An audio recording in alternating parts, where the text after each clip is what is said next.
Buenos días una vez más, amada familia. Que el Señor nos continúe bendiciendo. Vamos a ponernos de pies, por favor, para poner este tiempo en las manos del Señor. Amén. Hemos saludado y queremos darle en primer lugar la bienvenida al Espíritu Santo. Amén. Gracias una vez más por estar nuevamente en la casa del Señor. Este tiempo en las manos. También saludamos a todas aquellas personas que nos ven a través de este medio de comunicación. Padre, una vez más queremos agradecerte por tu infinita misericordia y por tenernos con bien, Señor, en este lugar. Bendícenos, Señor, y una vez más dejamos todo este tiempo en tus manos, en el nombre precioso de Jesús. El pueblo dice, amén. Bien, podemos tomar asiento. Muy bien, vamos a abrir, por favor. Vamos a analizar estos versículos. ¿Quién nos recuerda? En Juan capítulo 21, por favor. Vamos a abrir nuestras Biblias en Juan capítulo 21. Mateo, Marcos, Lucas y Juan. Juan capítulo 21, versículo del 15 al 19. Nos dice la palabra del Señor. Cuando hubieron comido, Jesús dijo a Simón Pedro: Simón, hijo de Jonás, ¿me amas más que estos? Le respondió: sí, Señor, tú sabes que te amo. Él le dijo: apacienta mis corderos. Volvió a decirle la segunda vez: Simón, hijo de Jonás, ¿me amas? Pedro le respondió: sí, Señor, tú sabes que te amo. Le dijo: pastorea mis ovejas. Le dijo la tercera vez: Simón, hijo de Jonás, ¿me amas? Pedro se entristeció de que le dijese la tercera vez: ¿me amas? Y le respondió: Señor, tú lo sabes todo, tú sabes que te amo. Jesús le dijo: apacienta mis ovejas. De cierto te digo, cuando eras más joven, te ceñías e ibas a donde querías, mas cuando ya seas viejo, extenderás tus manos y te ceñirá otro y te llevará a donde no quieres. Esto dijo dando a entender con qué muerte había de glorificar a Dios. Y dicho esto, añadió: sígueme. Amén. Prácticamente estamos hablando de un personaje, de Pedro, llamado anteriormente Simón, que significa inconstante. No voy a decir cuántos somos inconstantes, ¿no? Pero sí. Posteriormente Pedro ya tomó otro, ¿no? Ya le cambió Jesús prácticamente su nombre a Pedro, que significaba la roca. Ustedes se han de dar cuenta que es difícil mover una roca, o es difícil perforar una roca. Pero la naturaleza nos da tal vez un ejemplo. ¿Cómo puede perforar una roca? A través de una gota continua de agua. Y es algo increíble que puede perforar la roca. Sin embargo, aquí nos muestra que Jesús le preguntaba a Pedro: Señor, le preguntaba: ¿me amas? Y él le dijo: Señor, te amo. Y le preguntó ¿cuántas veces? Le preguntó 3 veces. O sea, yo me imagino tal vez la actitud de Pedro, ¿no? Pensando: ¿por qué me está preguntando el Señor esto? ¿A qué quería llegar con esta pregunta a Jesús? Quería llegar a la condición humana de que nosotros tal vez es constante ese amor que él tenía hacia su maestro, porque prácticamente Pedro se convirtió en un seguidor de Jesús, en un discípulo de Jesús, no un seguidor de hombres, sino en un seguidor de ¿quién? De Jesús. En un siguiente versículo, en Marcos capítulo 14, versículo del 66 al 72, nos habla de algo importante y una frase que prácticamente determinaría. Pedro le negó a Jesús y le dijo la siguiente frase: no le conozco. Pero si la forma de hablar de Pedro tenía,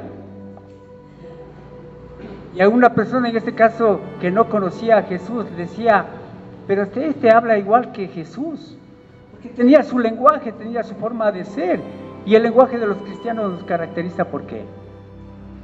¿Cuál es el lenguaje de los cristianos? Dios te bendiga.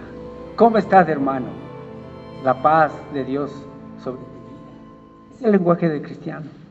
Voy a orar por tu vida. voy a orar para que el Señor te bendiga. Pero sin embargo, en esta vemos una actitud de Pedro, que no lo conocía.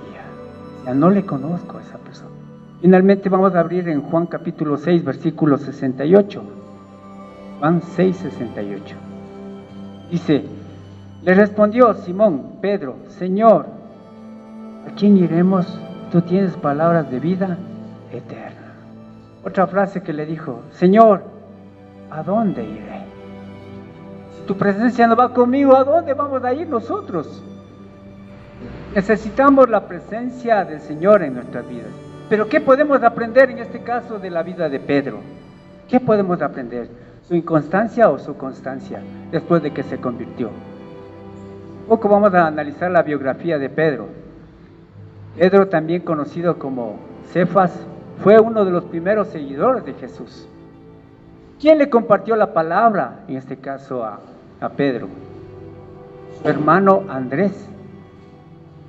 Le dijo, conozco de está hablando acerca de las buenas nuevas de salvación. Y así fue. Pedro posteriormente se convirtió en un discípulo. Pero ¿cómo era Pedro? Era franco y ferviente. No estaba con medias tintas, sino que decía las cosas de frente. Tal vez de una forma efusiva lo decía todo. Decía, todos te pueden traicionar, pero yo no te voy a traicionar. Hablaba por sus emociones. Y a veces hemos escuchado de nosotros que todos te pueden dejar, pero menos yo. Y el primero que abandona del barco es aquella persona que lo dijo. Lamentablemente somos inconstantes en lo que decimos. Fue uno de los discípulos más cercanos a Jesús. Era bastante entusiasta, era también obstinado, era muy terco, en otras palabras. También era una persona muy atrevida, en el buen sentido de la palabra. Tenía un carácter bien fuerte. Yo me imagino que era colérico. No creo que tenía nada de sanguíneo. Era bastante colérico. Y él también era un trabajador. Se dedicaba a la pesca. Juntamente con otros dos amigos se dedicaban a la pesca, a la industria de la pesca. Se dedicaban. Es decir, que Pedro, yo me imagino que era un hombre corpulento, fuerte. Sin embargo, él aceptó un llamado que tal vez en estos momentos no lo haríamos, ¿no? Si le dijera al Señor ahorita en estos momentos, sígueme, usted lo pensaría. Diría, bueno, voy a seguirte. Pero así como tenía fortalezas, también tenía debilidades. Una de las debilidades de Pedro fue que era bastante efusivo, era bastante emocional. Y a veces cuando nosotros actuamos en nuestras emociones, cometemos errores. Y prometemos cosas cuando estamos en nuestras emociones. Decimos, no, muy bien, yo te voy a servir. Y cuando llega una prueba, ahí quedó el servicio. Y poco a poco dejamos las cosas y abandonamos al Señor. Prácticamente Jesús le dio un nuevo nombre.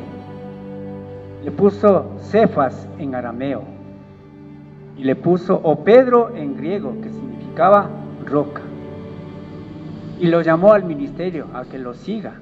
Le dijo, yo te voy a hacer seguidor, y yo te voy a hacer ¿qué? Pescador. No de esta pesca, sino pescador de ¿qué? De hombres. Yo me imagino que estuvo en ese punto de cómo él estaba atendiendo ese llamado. Por favor, prácticamente fue una pesca milagrosa. A veces como necesitamos que nosotros tal vez ver un milagro para qué, para que suceda algo diferente. He dicho proceso, ¿cuánto duró? Duró 3 años.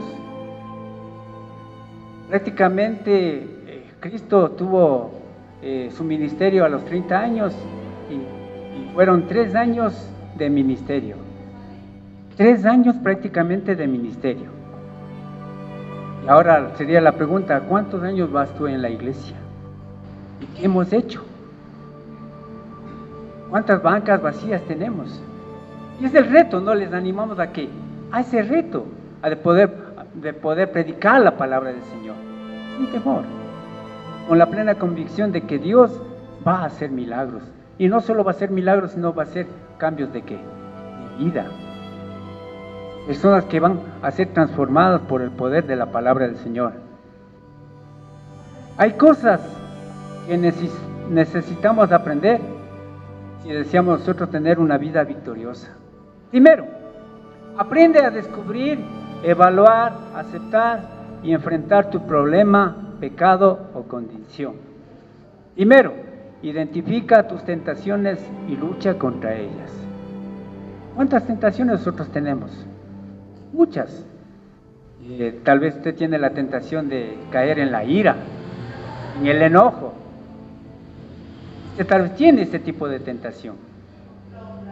A veces como hay distractores de pronto, ¿no? Y caemos en la tentación y de ahí y no nos centramos en la palabra del Señor. Deseo más oportunidad conlleva igual tentación. Pero si tenemos el deseo más la oportunidad y más la acción, esto nos conlleva ¿a qué? Nos conlleva al pecado. 2. Aprendamos a diferenciar el remordimiento del arrepentimiento. ¿Cuántos de nosotros tenemos remordimiento? ¿O cuántos de nosotros tenemos arrepentimiento? Remordimiento es un pesar interno que no necesariamente va acompañado de un compromiso o cambio en manera de vivir o pensar. Eso es remordimiento. ¿Qué pasa? Pero en cambio el arrepentimiento es un dolor interno, acompañado de un cambio radical opuesto. Viene de la palabra metanoia, que significa cambio de mentalidad. Entonces cuando usted se arrepiente, cambia de mentalidad. Pero en cambio cuando usted se remuerde, no cambia de mentalidad, sino que nuevamente llega a caer en el mismo problema. Un ejemplo, por ejemplo, valga la redundancia, un pecador va delante de Dios y llora por causa de su pecado. Entonces tiene la intención de ¿qué? De cambiar, porque tiene remordimiento. Pero luego, al llegar la tentación, cae nuevamente y se frustra vez tras vez. Eso es remordimiento. Ejemplo 2. Un pecador va delante de Dios y llora por causa de su pecado. Entonces toma la decisión de cambiar porque tiene arrepentimiento. Luego, al llegar a la tentación, ¿qué pasa con él? Se mantiene firme. ¿Cuántos de nosotros hemos tenido tentaciones? Pero nos hemos mantenido ¿en qué? En la palabra del Señor y no hemos caído. Debemos aprender a diferenciar entre una intención de una decisión. ¿El cristiano vive de buenas intenciones o de buenas decisiones? Ahí viene la pregunta que usted debería tomarla en cuenta.